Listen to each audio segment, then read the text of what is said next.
आप सबको हमारे चैनल पर खुशामदीद कहते हैं। हमारा नावल कैसा लगा इसका इजहार कमेंट सेक्शन में ज़रूर दीजिएगा।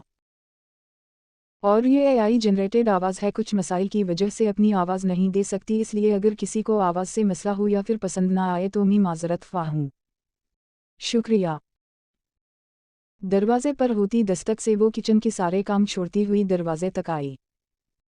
दरवाज़ा खोला तो सामने ही अरमान खड़ा था। वो एक साइड पर हुई तो अरमान अंदर दाखिल हुआ। इसने दरवाज़ा बंद किया और पलटकर अरमान को देखा। छोड़ आए आप उन दोनों को? माही के सवाल पर अरमान, जो अपने मोबाइल पर निगाहें जमाए खड़ा था, चेहरा उठाए माही को देखा, फिर इस बात में सर हिलाया। वो साफ इसके चेहरे पर फैली परेशानी देख सकता था। वो सोफे पर जा बैठा, फिर इसने वही मोबाइल एक साइड पर रखा और उसे अपने पास सोफे पर आकर बैठने का इशारा दिया। वो धीरे से इसके पास जाकर सोफे पर बैठी तो अरमान ने अपना एक बाजू खोले उसे अपने साथ लगाया। क्यों परेशान हो रही हो? कुछ काम से गया है, जल्दी आ जाएगा, इसमें इतनी टेंशन लेने वाली कौन सी बात है? अरमान नरमी मगर संजीदगी से पूछ रहा था। नहीं, मैंने क्यों परेशान होना। वो जल्दी से बात बदल गई थी तो अरमान के लबों को एक मुस्कुराहट ने छुआ। तुम्हें लगता है इतने सालों साथ रहने के बाद तुम मुझसे अपनी परेशानी छुपा सकती हो हीर? वो किस कदर मान से बोला था कि माही ने नम आँखें उठाए उसे देखा, फिर बिना कुछ कहे इसके सीने पर सर रखे आँखें बंद कर गई। आंखों के सामने एक पल के लिए जरीन का चेहरा घूमा था। वो कहाँ हो गई हैदर? बेबसी से सवाल पूछा। अरमान बहुत कुछ कहना चाहता था मगर खामोश हो गया। वो जहाँ भी होगी मुझे उम्मीद है ठीक होगी और हमें याद करती होगी। माही के माथे पर लब रखते हुए उसने धीमे लहजे में एक फ़िक्रा अदा किया था कि माही की आंखों से दो आंसू टूटकर गिरे थे और गालों पर बह गए। वो एक बार फिर आंखें बंद किए अरमान के हिसार में बैठ गई। उस शख्स के साथ ही सुकून मिलता था, ये साथ होता था उसे अपना गम कम होता महसूस होने लगता था। अगर अरमान नहीं होता तो शायद वो कभी भी इतनी जल्दी जिंदगी की तरफ ना लौटती। इसका मतलब ये नहीं था कि वो अपनी बेटी को भूल गई, उसे वो याद आती थी और जब भी याद आती थी बेहिसाब याद आती थी। दूसरी तरफ बात की जाए तो कुछ ही घंटों बाद उनकी फ़्लाइट इस्लामाबाद एयरपोर्ट पर लैंड हो चुकी थी। एज़ल के होंठों पर तो मुस्कुराहट ऐसी छाई थी जो जुदा होने का नाम नहीं ले रही थी। इसने अपना हाथ सुलेमान के हाथ से आज़ाद करवाया और अब वो घूम फिर कर इस्लामाबाद की फ़िज़ा को महसूस कर रही थी। यहाँ तो बहुत ठंड है। इसे अगले ही पल सर्दी महसूस होने लगी। सुलेमान हंस दिया था। वो दोनों चेकआउट करवाने के बाद एयरपोर्ट से बाहर निकले। हम कहाँ जाएंगे सुलेमान? एज़ल ने सवालिया निगाहें उठाकर सुलेमान को देखा। सुलेमान इसे ही देख रहा था। ब्लैक कलर की पैंट के ऊपर उसने घुटनों को छूती स्किन शर्ट पहन रखी थी, जिसके ऊपर ही अब वो सर्दी की वजह से ब्लैक कोट पहन चुकी थी। सारे बाल खोल रखे थे, गले में ब्लैक ही दुपट्टा था। इसकी छोटी सी नाक सर्दी की वजह से सुर्ख हो रही थी क्योंकि कराची में मौसम गर्म रहता था, मगर इस्लामाबाद में काफ़ी सर्दी थी। और वैसे भी ये अक्टूबर का महीना चल रहा था तो सर्दी का कुछ ज़्यादा ही जोर था। सुलेमान ने अपना हाथ फैलाया तो एज़ल ने अपना हाथ इसके हाथ पर रख दिया। फ़िलहाल तो चलो होटल चलते हैं, मैंने वहाँ पर पहले ही बुकिंग करवा ली थी, इसके बाद जो काम करना है वो कल करेंगे क्योंकि आज आधा दिन तो वैसे ही गुजर गया है। सुलेमान की बात सुनती एज़ल की आँखें चमकी थीं। तो ठीक है, तुम मुझे आज शॉपिंग करवाओगे और वो भी बहुत सारी। मैं पहली बार इस्लामाबाद आई हूँ और ये हो ही नहीं सकता कि शॉपिंग किए बना जाऊँ। सुलेमान ने उसे घूरा था। बस तुम लड़कियों के हर वक्त यही काम होते हैं। इसके लहजे में हल्की सी बेजारी थी कि एज़ल को गुस्सा आया। तुम तो अभी से थक गए, ना जाने तुम्हारे साथ सारी जिंदगी क्या हाल होगा। वो बस मुंह ही मुंह में बुड़बड़ाई थी। सुलेमान ने साफ इसका बुड़बड़ाना सुना, इसके कान के करीब हवा। मुझे कुछ कहा? जानबूझकर मुस्कुराहट दबाए पूछा। एज़ल मजीद कलस कर रह गई। मैं सोच रही थी मेरी किस्मत किस शख्स के साथ फूट गई है। वो पैर पटकती हुई आगे बढ़ गई। सुलेमान भी सूटकेस पर पकड़ सख्त करता इसके पीछे भागा था। रुक जाओ एज़ल, कुछ गुस्से से बोला कि एज़ल ने कदम सुस्त कर लिए थे। वैसे भी उसे इस्लामाबाद का कुछ पता नहीं था, इसलिए वो सुलेमान से नाराज़ होकर खोना अफोर्ड नहीं कर सकती थी। वो इसके करीब पहुंचता एक बार फिर इसका हाथ पकड़ चुका था और अब वो कैब बुक करवा रहा था। आधे घंटे बाद उनकी गाड़ी मतलूबा होटल के सामने रुकी। वो दोनों गाड़ी से बाहर निकले। रिसेप्शन से अपने मतलूबा कमरे की एक्सेस लेने के बाद वो एजल का हाथ पकड़े लिफ्ट में दाखिल हुआ। लिफ्ट तीसरे फ्लोर पर रुकी। फिर वो दोनों राहदारी में बाहर निकल आए और अब वो मतलूबा कमरा नंबर ढूंढ रहा था। फिर उसे कमरा मिल गया। सुलेमान ने दरवाज़ा खोला, फिर कमरे में दाखिल हुआ।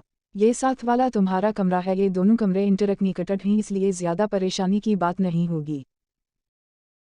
अब वो कमरे के दरमियान खड़ा दोनों कमरों के दरमियान मौजूद दरवाजे को खोल रहा था।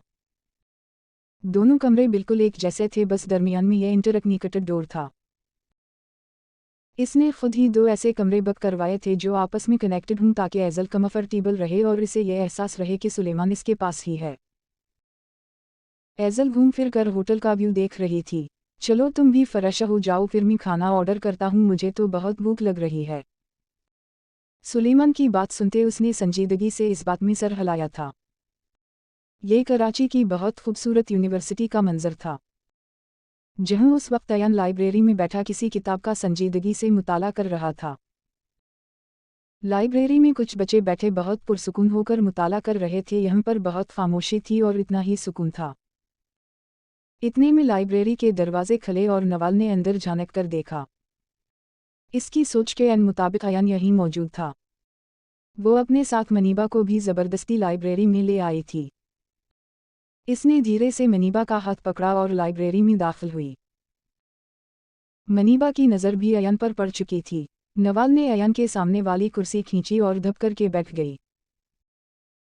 मजबूरा मनीबा को भी बैठना पड़ा। कुर्सी की आवाज़ पर अयान ने निगाहें उठाए। दो पलों के लिए नवाल को देखा। सफ़ेद यूनिफॉर्म में, यकीना वो अपने कॉलेज कैंपस से सीधी यहीं आई थी। वो सारे एक ही इदारे में पढ़ते थे, बस यूनिवर्सिटी और कॉलेज कैंपस अलग अलग थे। कॉलेज के स्टूडेंट्स की पहचान यूनिफॉर्म थी, जबकि यूनिवर्सिटी के स्टूडेंट्स ऐसा कोई यूनिफॉर्म नहीं पहनते थे। नवाल अयान को ही देख रही थी। अयान ने जिच होते किताब बंद की और सवालिया निगाहें उठाए उसे देखा, जैसे पूछ रहा हो क्या मसला है। वो मैं बहुत बोर हो रही हूँ, इसलिए सोचा कि आपके पास आकर ही बैठ जाऊँ। अयान के घूरने पर उसने वजाहत दी, ये लाइब्रेरी है नवाल, यहीं शोर करना मना है। अयान ने धीरे से ताकीद करते दोबारा किताब पर निगाहें जमा लीं। कुछ देर तक तो खामोशी छाई रही, फिर नवाल की बेजार सी आवाज़ आई, क्या मसला है यार, वो दोनों कहाँ चले गए हैं? कसम से आज एजल और सुलेमान के बनामी कॉलेज में बहुत बोर हो रही हूँ। बहुत बदतमीज़ ही दोनों, मुझे बताए बगैर ही चले गए। वो जानते थे ना, अगर मुझे पता चला तो मैं भी उनके साथ जाऊंगी। नवाल कुछ नागवारित से ऊंचे लहजे में बोली। अयान ने किताब धीरे से वापस रखते हुए नवाल को घोरा। पहली बात आहिस्ता बोलो, दूसरी बात मामू ने उसे कोई ज़रूरी काम दिया था, इसलिए सुलेमान ने जाना था और एजल ने जिद की उसे भी साथ जाना है। मामू और सलमान इसकी कोई फरमाइश पूरी ना करें, ऐसा तो हो ही नहीं सकता, इसलिए वो चली गई। नवाल ने होनहा कहकर सर झटका था, मगर इन दोनों के अलावा वो तीसरा वजूद ज़लज़लों की ज़द में था। उसने बहुत मुश्किल से अयान को मुखातिब किया, आप लोग किस बारे में बात कर रहे हैं, कौन कहाँ गया है? इसके चेहरे पर भी इज़्तिराब झलका था। सुलेमान और एजल 4 दिनों के लिए इस्लामाबाद गए हैं और उसी की तकलीफ इस मैडम को हो रही है। इसने सामने बैठी नवाल की तरफ इशारा किया, जिसके चेहरे के जाविया बिगड़ रहे थे। उसे एजल को तंग करने में बहुत मज़ा आता था और आज सुलेमान और एजल दोनों ही कॉलेज नहीं आए थे, इसलिए उसका मूड कुछ ख़राब था। मनीबा, नवाल और एजल वो तीनों फर्स्ट ईयर में थीं, जबकि सुलेमान सेकेंड ईयर में था। अयान की वजाहत सुनते मनीबा ज़लज़लों की ज़द में थी, क्या सुलेमान और एजल इस्लामाबाद गए हैं? उसने बेबसी से इस बात को दोहराया। नवाल अब अयान से मज़ीद कोई बात कर रही थी। मुझे पढ़ना है नवाल, वो ज़िद होता बोला। हम तो मैं कौन सा आपकी बकस आपसे छीन रही हूँ। नवाल भी फिर नवाल जिब्रान हाशमी थी। सामने वाले को हर नागवार बात का जवाब देना तो इसका अव्वलीन मशगला था। अयान बस नफ़ी में सर हिलाता रह गया। फिर इसने किताब टेबल पर रखी, दोनों हाथों की उंगलियों कानों में लेते हुए वो सुकून से पढ़ाई करने लगा, क्योंकि जानता था नवाल की बातें तो अब नॉन स्टॉप शुरू हो चुकी हैं। मनीबा एकदम कुर्सी से उठी, तुम्हें क्या हवा? नवाल ने हैरानी से पूछा। कुछ नहीं, मेरे ख्याल से मुझे चलना चाहिए, वैसे भी आज मज़ीद कोई लेक्चर तो होना नहीं। नवाल हैरान हुई थी। सुकून से बैठ जाओ, चलो खाना खाने चलते हैं हम तीनों। किन अखियों से अयान को देखा जो अब इसे इग्नोर कर रहा था। लेकिन मनीबा नहीं रुकी। नवाल के अरे अरे करने के बावजूद वो लाइब्रेरी से बाहर निकल आई। तो ये थी मनीबा साद, अनस्पीकटर साद और मरहा की इकलौती बेटी। वो भी एजल और नवाल की हम उम्र ही थी। बहुत हसास और बहुत खामोश तबीयत रहने वाली मनीबा को उस वक्त ऐसा महसूस हो रहा था जैसे कोई इसका दिल मुट्ठी में दबोच कर मसल रहा हो। कानों में बस बार बार एक ही ये बात गूंज रही थी, सुलेमान और एजल दोनों अकेले इस्लामाबाद गए। वो हैरान परेशान थी, आखिर क्यों सुलेमान सिर्फ एजल को फौकियत देता है। वो जानती थी उन दोनों में दोस्ती से ज्यादा ही कुछ खास था। पूरे कॉलेज में कोई भी लड़की सुलेमान से फ्री होने की कोशिश करती तो एजल इसका जीना हराम कर देती थी। इसका बस एक ही अलग होता था, सुलेमान हैदर खान सिर्फ मेरा बेस्ट फ्रेंड है, किसी को हक नहीं वो उसके साथ फ्री हो। मनीबा की काली आंखों से आंसू बहते जा रहे थे।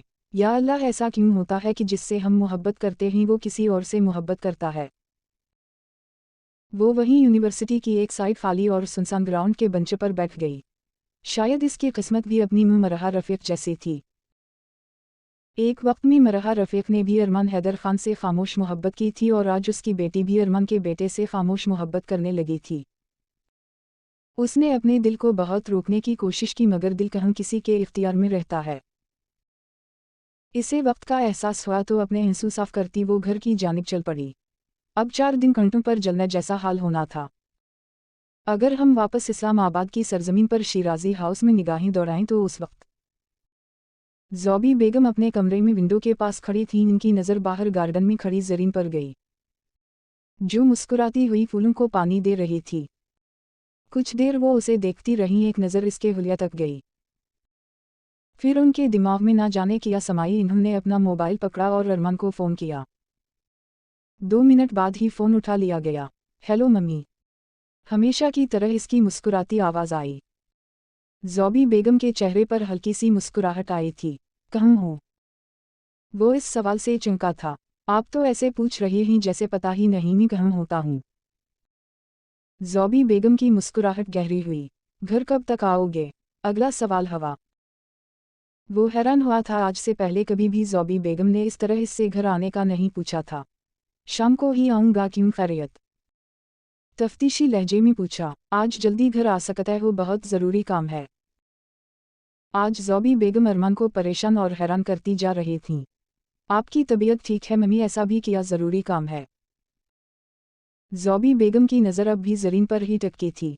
तुम घर पहुँचो फिर बताती हूँ, जल्दी पहुँचो। अरमान ने एक नज़र घड़ी को देखा जहाँ दोपहर के 2 बज रहे थे। अच्छा, 2 घंटे बाद आता हूँ। यहाँ सरकार कौन सा मुझे फ्री बैठने के पैसे देती है, काम करना पड़ता है मम्मी। इतना कहते वो फ़ोन बंद कर चुका था। अब ज़ौबी बेगम के दिमाग में एक नई प्लानिंग चल रही थी। उनकी नज़र मुसलसल ज़रीन पर थी। मैं बहुत जल्दी तुम दोनों के दरमियान सब कुछ ठीक कर दूंगी। इन्होंने मुस्कुरा कर एक सरगोशी की। इसे फिर भी पुलिस स्टेशन से निकलते हुए 5 बज गए थे। जब घर पहुंचा तो 5:30 हो रहे थे। वो सीधा ज़ौबी बेगम से मिलने उनके कमरे में ही आ गया। अब बताएं क्या ज़रूरी बात है जिसके लिए आपने मुझे जल्दी घर बुलाया? वैसे तो वो पुलिस स्टेशन से 7 बजे के करीब निकलता था मगर आज सिर्फ मम्मी के कहने पर वो जल्दी आ गया था। ज़ौबी बेगम ने किसी मुलाजिमा को आवाज़ दी। जाओ ज़रा ज़रीन को बल्ला कर लाओ। अरमान कुछ बेचैन सा बैठा मुंह की सारी कार्रवाई देख रहा था। मुलाजिमा के जाने के बाद वो इसकी जानिब मुतवज्जह हुई। अभी और उसी वक्त तुम ज़रीन के साथ शॉपिंग मॉल जा रहे हो और उसे कुछ शॉपिंग करवाओ। शादी को 2 हफ्ते हो गए हैं, वो तुम्हारी बीवी है। इतना नहीं पता कि इसके नान नुक्ता की जिम्मेदारी तुम्हारे सर पर है। तुमने अभी तक इसे एक भी सूट नहीं लेकर दिया, ना जाने हक महर भी अदा किया होगा या नहीं। ज़ौबी बेगम की अगली बात सुनते अरमान को सांस लेने में तकलीफ सी होने लगी। इसने वाकई इस बारे में सोचा भी नहीं था। वो धुंधदार चेहरा लिए मुंह के सामने बैठा था। उसकी मुंह ने ऐसी बात कर दी थी कि इसके सारे अल्फाज हलक में ही दब गए। जाओ उसे कुछ कपड़े और जूते दिलाओ और इसके साथ उसका हक महर भी अदा करो। अरमान की खामोशी ने ज़ौबी बेगम को सारे जवाब दे दिए थे। वो बहुत अफसोस से अरमान को देख रही थीं और अरमान निगाहें ना उठा पाया। वो मुंह के सामने इस कदर शर्मिंदा हवा कि उसे लगा था इसका वजूद ज़मीन में अंदर तक धंस गया है। ये बात सच थी कि इसने ज़रीन को बीवी समझना या मानना तो दूर, उसे इस नज़र से भी नहीं देखा था। लेकिन निकाह के बाद हक महर अदा करना तो बहुत ज़रूरी था। इसने आज तक ज़रीन का हाथ तक नहीं पकड़ा था, लेकिन फिर भी वो इतनी अहम बात कैसे भूल गया, या फिर इस निकाह का इतना गुस्सा था कि वो इस्लाम की तालीमात से भी हट गया। 2 मिनट बाद कमरे का दरवाज़ा खिला और ज़रीन अंदर दाखिल हुई। आपने बुलाया आंटी? अरमान की मौजूदगी से बेखबर उसने ज़ौबी बेगम को देखते पूछा। उस वक्त इसने पस्ता कलर की फ़राक पहन रखी थी, दोपट्टा गले में था, बालों का रफ सा जोड़ा बना रखा था। ज़ौबी बेगम ने इस बात में सर हिलाया। जाओ, तुम तैयार हो जाओ और फिर अरमान के साथ शॉपिंग पर जाओ और अपने लिए अपनी पसंद की चीज़ें ले आओ।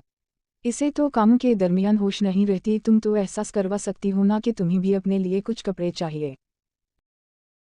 ज़ौबी बेगम अब उसे भी नरमी से डांट रही थी। ज़रीन ने चेहरा उठाए सोफे पर बैठे अरमान को देखा, जो ज़मीन पर निगाहें झुकाए बैठा था और अपने जूते से अब फर्श पर लकीरें खींच रहा था। इसकी दूसरी नज़र ज़ौबी बेगम पर गई। वो मी अल्फाज इसके लबों से निकलने से इनकारी थे।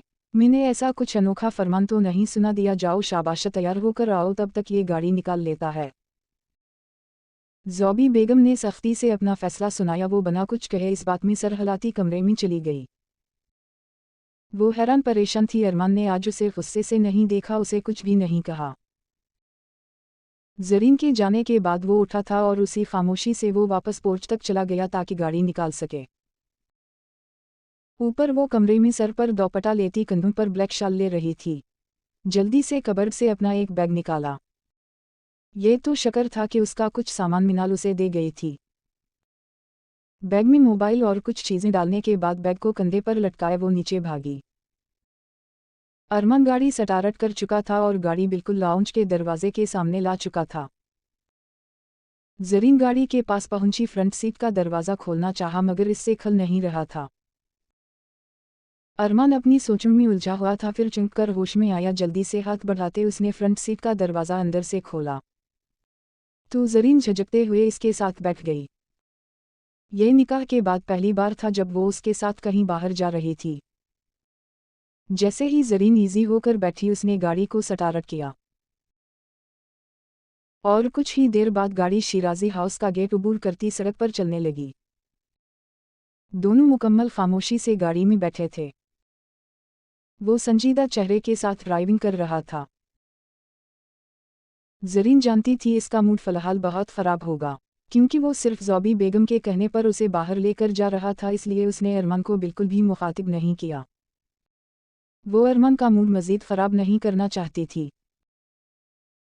आधे घंटे बाद गाड़ी इस्लामाबाद के एक शॉपिंग मॉल के बाहर रुकी। वो हनूज़ वैसे ही बैठा था। ज़रीन कुछ देर उसे देखती रही, फिर वो उलझी हुई निगाहों से आसपास देख रही थी। अब अरमान अपना वॉल्ट निकाल रहा था। वॉल्ट में से अपना कार्ड निकालते ज़रीन की जानिब बढ़ाया। ज़रीन ने हैरान नज़रों से कार्ड को देखा। जो भी दिल चाहे ख़रीद लेना, मेरे पास इन चीज़ों के लिए फ़ुज़ूल टाइम नहीं, मुझे ज़रूरी काम है, जब फ्री हो जाओ मुझे फ़ोन कर देना, मैं आकर ले जाऊँगा।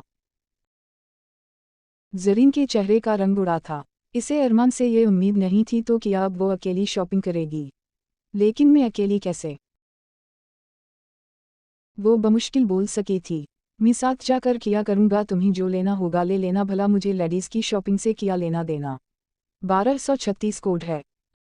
इस बार अरमान के लहजे में बहुत सख्ती थी। ज़रीन को तकलीफ़ हुई थी वो शख्स इसके साथ शायद अब कभी भी नॉर्मल ना हो सके। इसने कार्ड दोबारा ज़रीन की तरफ किया तो ज़रीन ने कांपते हाथों से कार्ड पकड़ लिया। इसका दिल हर चीज़ से अचाट हो गया, उसे कोई भी शॉपिंग नहीं करनी थी। मगर क्या करती, अगर ज़ौबी बेगम को पता चला तो खौमख्वा अरमान की एक बार फिर क्लास ले लेंगी। और अरमान तो पहले ही उससे इस बात पर बदगुमान रहता था कि वो उसकी मुंह को शीशे में उतार चुकी है। इसलिए तकलीफ़ के सारे कड़वे घूंट अंदर ही अंदर भरती हुई वो गाड़ी से बाहर निकल आई। एक दिख भरी नज़र, या ये कहा जाए कि शिकवा कनू नज़र अरमान पर डाली। फिर वो माल के अंदर की जानिब बढ़ गई। उसके जाने के बाद अरमान ने गाड़ी दोबारा मोड़ ली और अब वो बेमकसद ही गाड़ी सड़कों पर घुमा रहा था। दिमाग फुल खराब हो चुका था। गुस्सा था जो रगों से बाहर निकलने के लिए मचला जा रहा था।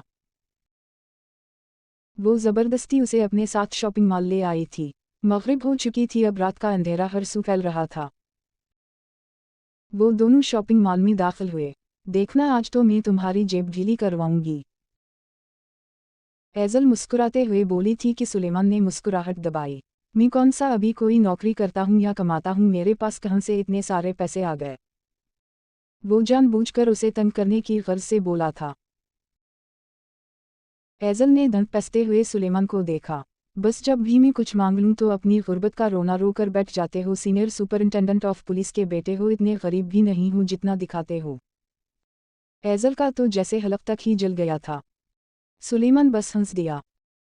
वो हैरानी से इतने बड़े शॉपिंग मॉल को देख रही थी कि क्या खरीदे कुछ समझ नहीं आ रही थी। अरमान के बिहेवियर से शदीद जिल्लत का एहसास हो रहा था। सर झटकते हुए वो दूसरे फ्लोर की जानिब चल पड़ी। वो आसपास देख रही थी, इतने लोग, इतना बड़ा शॉपिंग मॉल और अकेली वो। ऐसा नहीं था कि वो जिंदगी में पहली बार इतने बड़े शॉपिंग मॉल में अकेली आई थी, मगर फिर भी एक बेसुकूनी सी महसूस हो रही थी। वो दुकानें देखती हुई चलने लगी। अचानक चलते चलते ज़रीन को महसूस हुआ कि इसकी शाल किसी चीज़ में अटकी थी। वापस पलटी तो देखा वो दुकान के पास ही बाहर पड़ा कोई रैक था, जिसके कील में इसकी शाल अटकी थी। ज़रीन ने शाल को निकालने के लिए जैसे ही खींचा, वो एक झटके से फट गई और इतनी बुरी तरह से फटी कि अब वो सर पर लेने के काबिल भी नहीं रही। इतने सारे लोगों के दरमियान बना शाल के वो चल फिर तो हरगिज़ नहीं सकती थी। इसे अजीब सी बेचैनी और शर्मिंदगी होने लगी। हर इंसान की नज़रें अपने आर पार होती महसूस होने लगी। मॉल में चलते लोग जैसे उसे ही देख रहे थे। इससे पहले वो कुछ सोच समझ पाती, वहाँ खड़े एक साइड पर 3 से 4 लफंगे लड़के उसे निहायत गंदी नज़रों से देखते हुए अजीब और गंदे इशारे करने के साथ बेहुदा जुमले कसने लगे। वो दोनों अब शॉपिंग मॉल के दूसरे फ्लोर पर आ चुके थे। चलो ना सुलेमान, पहले मुझे मेकअप लेना है। हर लड़की की तरह पहले उसे मेकअप चाहिए था। सुलेमान बस मुस्कुरा कर इसके साथ चलता आगे बढ़ने लगा। अचानक उसने देखा, कुछ फासले पर ही एक लड़की खड़ी थी और परेशानी से वो अपनी शाल को देख रही थी जो शायद फट गई थी। और सामने एक साइड पर 3 लड़के खड़े उसे देखते हुए गंदे इशारे कर रहे थे, शायद ज़बान से भी कुछ कह रहे थे। सुलेमान की नज़र लड़कों से होती हुई एक बार फिर इस लड़की की जानिब उठी। मासूम, शरीफ और सीधी सादी सुलझी हुई लड़की, जिसकी आंखों में इतनी दूर से भी वो नमी देख सकता था। ना जाने क्यों, लेकिन इसकी आंखों की ये नमी सुलेमान को बहुत तकलीफ दे गई।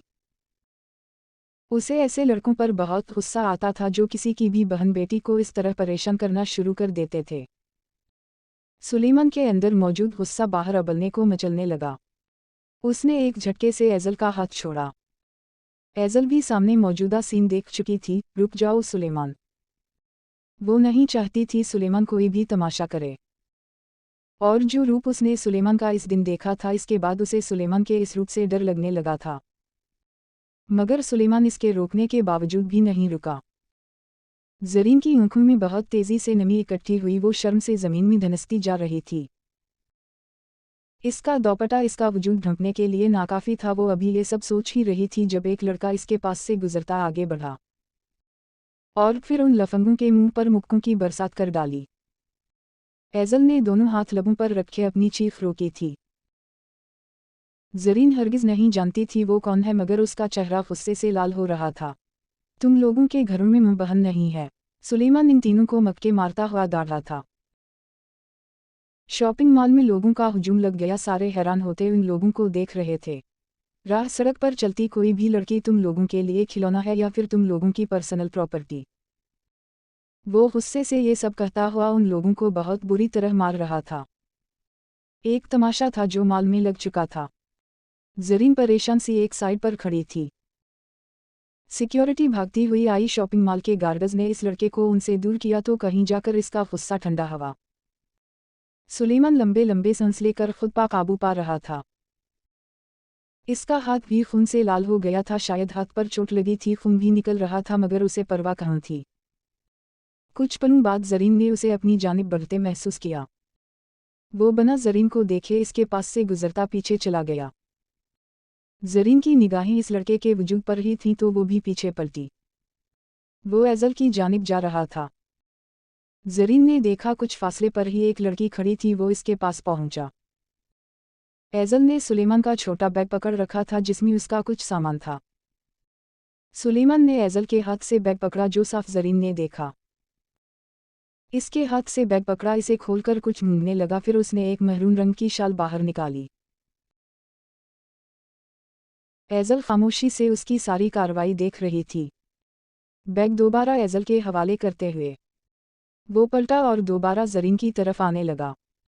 जरीन परेशान सी इस लड़के को देख रही थी, जिसकी हल्की भूरी आंखें थीं, क्लीन शेव, सफ़ेद रंगत, खूबसूरत और वजह वो एक टीनेजर लड़का था। वो जरीन के बिल्कुल पास आ रुका। जरीन संस रोके इसकी आंखों में देखती जा रही थी, ऐसा लग रहा था वो उन आंखों को जानती है, मगर याद नहीं आ रहा था कि ये आंखें किसकी हैं। आप ठीक हैं ससटर? नरम सी आवाज़ में पूछा तो जरीन की नज़रों का साज टूटा। वो कुछ भी कहने के काबिल ना रही। सुलेमान इसे ही देख रहा था। उसे देखते हुए सुलेमान की आंखों के सामने सिर्फ माही का चेहरा घूमा था। वो बिल्कुल माही की तरह बहुत खूबसूरत थी, इतनी ही पाकीज़ा, इतनी ही मासूम। इसे शाल माही ने दी थी ताकि अपने साथ रखे, ना जाने क्यों, लेकिन इसके दिल ने कहा कि ये शाल इस लड़की को दे दे। वो हर औरत की इज्जत करता था, उसे अरमान और माही ने यही सिखाया था कि हर लड़की इसके लिए इसकी बहन जैसी है। वो जानता था कि माही को इसकी ये हरकत बुरी नहीं लगेगी अगर वो ये शाल किसी लड़की को दे भी देगा। वैसे भी ये शाल इसके किसी काम की नहीं थी, सिर्फ अपनी मां के कहने पर इसने ये शाल साथ रख ली थी। शायद किस्मत का ये खेल बहुत अजीब था। ये शाल उसी तरह इस लड़की के पास पहुंचनी थी, उसी तरह उसे किसी लड़की की मदद करनी थी, इसलिए तो वो शाल अपने साथ कराची से यहाँ तक ले आया था। ये सब सोचते हुए अगले ही पल उसने वो शाल खोली। इसे हवा में उछालते झटके से उसने वो शाल जरीन के कंधों के गर्द ओढ़ दी। एजल कुछ फासले पर खड़ी ये सब कुछ अपनी आंखों से देख रही थी। जरीन का सांस रुक गया। पहली बार भरे मजमे में किसी शख्स ने उसे इस तरह तहफ़्फ़ुज़ का एहसास दिलाया था। ये मेरी मामा की शाल है, उसे ले लें, आप कंफर्टेबल फील करेंगी। जरीन साकत निगाहों के साथ उसे देख रही थी। यकीन नहीं हो रहा था कि दुनिया में ऐसे लोग भी रहते हैं। इसे एक पल से पहले इस औरत पर फ़ख्र महसूस हुआ जिसने अपने बेटे की इतनी अच्छी तरबियत की थी। जरीन ने इस शाल को छुआ। इस पर एक मुँह का लमस था, दिल में अजीब सी सुकून की लहर उतरी, उसे सालों बाद एक सुकून मिला था। मगर वो कहाँ जानती थी कि इसके सामने खड़ा लड़का कोई और नहीं, इसका सगा छोटा भाई था। वो बस एकटक शाल को देखे जा रही थी, कानों में एक ही बात गूंज रही थी, ये मेरी मामा की शाल है। इस लड़की को पुरसुकून देखते हुए सलमान को ना जाने क्यों एक अजीब सा सुकून महसूस हुआ। कैसी किस्मत थी, वो दोनों बहन भाई सालों बाद आमने सामने आए थे, मगर दोनों ही एक दूसरे से अनजान थे। सच से अनजान थे, इस बात से अनजान थे कि वो दोनों बहन भाई हैं। कुछ देर सुलेमान उसे देखता रहा, फिर एजल का ख्याल आया तो वापस पलट गया। जरीन जैसे गहरी नींद से जागी, चमककर सुलेमान की पुश्त को देखा। जरीन का दिल चाहा एक बार आवाज़ देकर उसे रोक ले, फिर अपनी ही सोच पर हैरान रह गई। वो क्या सोच रही थी वो, क्योंकि किसी को आवाज़ दे, इसकी तरबियत ऐसी तो नहीं थी, वो ऐसी तो नहीं थी कि राह चलते किसी भी लड़के को आवाज़ देकर पुकार ले। ठीक है वो लड़का अच्छा था, उसकी हिफाजत की थी, मगर फिर भी जरीन का दिल जैसे कोई मुट्ठी में दबोच रहा था। आंखों से ना चाहते हुए भी अश्क रवां हुए। बमुश्किल इसके लब हिल सके। शुक्रिया भाई। इसके लबों से बेसाख्ता भाई निकला था, वो कुछ ऊंची आवाज़ में बोली।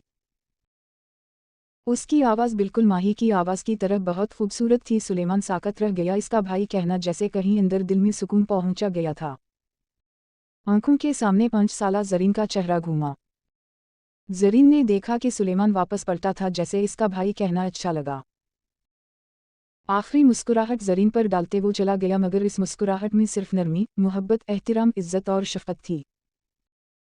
वो खड़ी उसे जाता देख रही थी, ऐसा लग रहा था जैसे कोई अपना मिलने से पहले ही बिछड़ गया हो।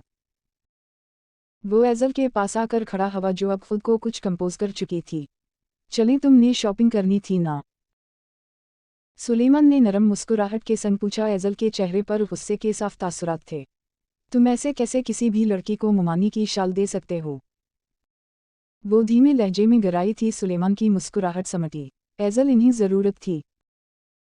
उसने एक नज़र कुछ फासले पर खड़ी ज़रीन पर डाली जो इन दोनों को ही देख रही थी। मुझे नहीं पता, मुझे वो शाल चाहिए, इस पर सिर्फ मेरा हक है। वो अजीब ज़िद्दी लहजे में बोली थी। सुलेमान अफसोस के साथ नफ़ी में सर हिलाता रह गया। कुछ एहसास और कुछ चीज़ें हद से बहुत परे होती हैं एजल, और फिक्र मत करो, घर जाकर तुम्हें मामा की एक नहीं दो शाल दिलवा दूंगा, इस बात को यहीं छोड़ दो। वो नहीं चाहता था कि ज़रीन को ये बात महसूस हो कि वो लोग शाल पर झगड़ रहे हैं। और ये बात सुनती एजल की आंखें चमकी थीं। क्या सच कह रहे हो? सुलेमान ने मुस्कुराते हुए इस बात में सर हिलाया। एजल की नज़र ज़रीन पर गई जो अब भी उन दोनों को ही देख रही थी। एक तो तुमने उसकी मदद की है, फिर भी कैसे हमें घूर रही है, लगता है उसे बताना ही पड़ेगा, तुम सिर्फ मेरे बेस्ट फ्रेंड हो। वो गुस्से में बुड़बड़ाती हुई उससे पहले सुलेमान उसे रोकता ज़रीन की तरफ चलने लगी। उफ पागल लड़की, क्या कर रही हो? बटरफ्लाई। वो नहीं चाहता था कि एजल कोई भी ऐसी बात करे जिससे वो लड़की एम्बेरस हो। एजल बिल्कुल ज़रीन के सामने आ रही और एजल की हेज़ल ग्रीन आंखें देखते हुए ज़रीन कुछ हैरान हुई थी। वो बहुत खूबसूरत टीनेजर लड़की थी। ज़रीन मुस्कुराई थी। एजल को ना जाने क्यों लेकिन वो लड़की बार बार सुलेमान को देखती बुरी लगी। सुलेमान भी उनके बिल्कुल पास आकर रुका। वो एक्चुअली ये मेरी। सुलेमान शर्मिंदगी से ज़रीन को वजाहत देने की कोशिश कर रहा था जब एजल ने सुलेमान का बाजू पकड़े ज़रीन का ध्यान अपनी जानिब मुतवज्जह कराया। हम दोनों बेस्ट फ्रेंड्स हैं। इसकी आंखों से निकलती आग ज़रीन साफ महसूस कर सकती थी। वो ना चाहते हुए भी हंस पड़ी। डोंट वरी, परेशान मत हो, ये मेरे लिए बिल्कुल भाइयों जैसा है और मैं ऑलरेडी मैरिड हूँ। इसने एजल की आंखों में छुपा सवाल पढ़ते हुए जैसे वजाहत की। एजल लम्हों में मोम का ढेर बनी और फिर शर्मिंदा हो गई। सुलेमान ने एजल को गुस्से से घोरा।